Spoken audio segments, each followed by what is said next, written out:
Mga budlay na puntaan tungod kay dili pud pwede nga magsalig na lang ta sa ginikanan. Kay sa panahon karon dili ta pwede nga dili ta maning kamot kay kitay nagunit sa tong kaugmaon. Daghang pud gakapangutana kung nganong kini nga trabaho akong ipili. Ang tubag lang nila ako ana is peaceful ko ani nga trabaho. Mo na nga bisan 4-year course graduate ko kini ang akong ipili sa pagkakaron. Mo na warm up ta kung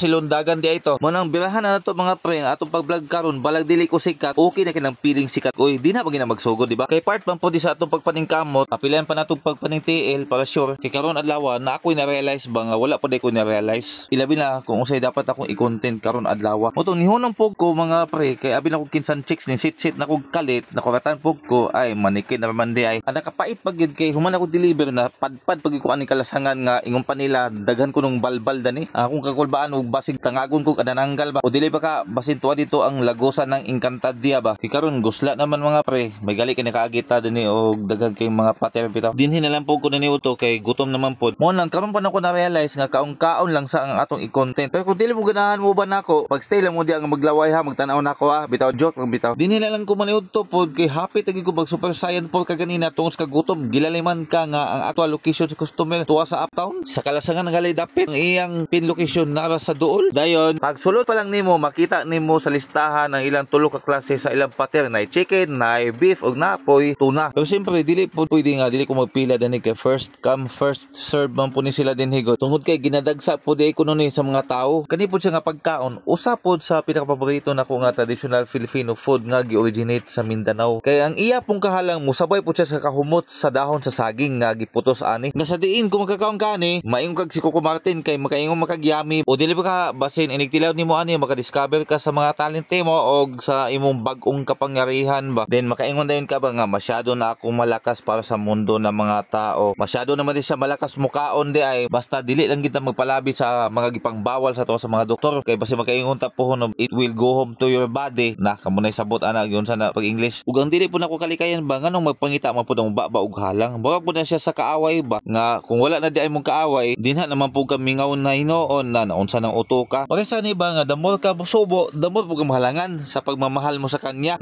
nahugot naman nung tani mo bitaw nga maniud to gid ta para stressless tag dagway di bitaw ta muuli unya nga mortag nagmumukhang mandirigma bitaw kaya dapat bitaw nga pasudlan ginato to mga tinae kay kung sa sako pa na magbaro gina siya kung naisulod di ba ug samtang nagkaon pug ko naghuna-huna pug laing content bitaw kung say dapat akong himuon sunod magmukbang baka ko mga langaw ipis o sa baka kay may na lang unta to ba mabiral pero ay na lang tingali kay basi maban para kamboy tapang bitaw load pud baya siyempre dito kay ko sa mga tarong kapag kaon kay dili man ta mga baka nga pwede ra ito guway sa kasagbotan mukaon nagsagbot natural mukaon mataglami mo naman ning kamot gid ta kay para makasud-an pud taglami sama sa akong ikaon di ba kasaba ba ni mga baki sa gawas dinhi pud ang pinakalami nga part nga nabitaw punon gyud yung baba sa last subo bitaw so wala matagkaon mo pauli sa ta sa balay kay mapahulay na pud ta ay mo biyahe na pud unyang hapon tagay pud ni like follow share og subscribe sa YouTube o Facebook page.